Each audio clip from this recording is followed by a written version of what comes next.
The country recorded over 10,000 cases of human-wildlife conflict in the last 1 year, with Tsavo, Mara, Kajiado and Laikipia being the most affected areas according to the Ministry of Wildlife and Tourism. Now, the rise in the numbers has been attributed to closure of wildlife routes, increased urbanization, climate change and a rise in demand for game meat.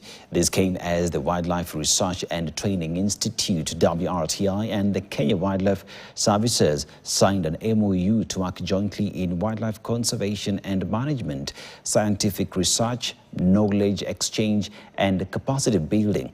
Now, according to WRTI Director Dr. Patrick Omondi, the rising population was one of the drivers for a rise in cases of human-wildlife conflict as competition for land use increased. He addressed the press after signing the MOU in Naivasha.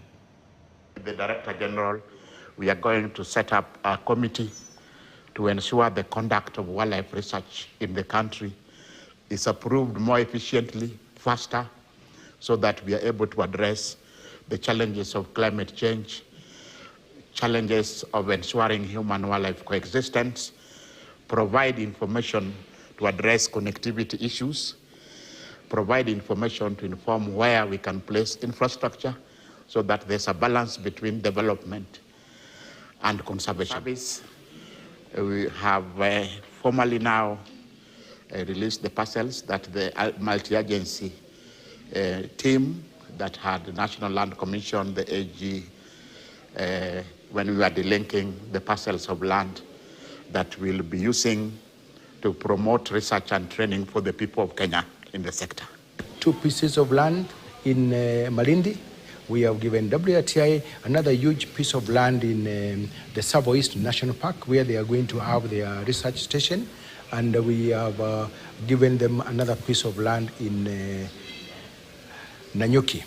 The piece of land that is in Malindi will basically be used to set up the coastal region and marine research center. The land that we're giving them in the Tsavo, that will be solely for terrestrial research and grassland research. And the land that we're giving them in Nanyuki is going to be used for both terrestrial and the mountain research that will be happening in those areas. 75–80% of the visitors who come to this country through our own data collections have confirmed that they come for game viewing.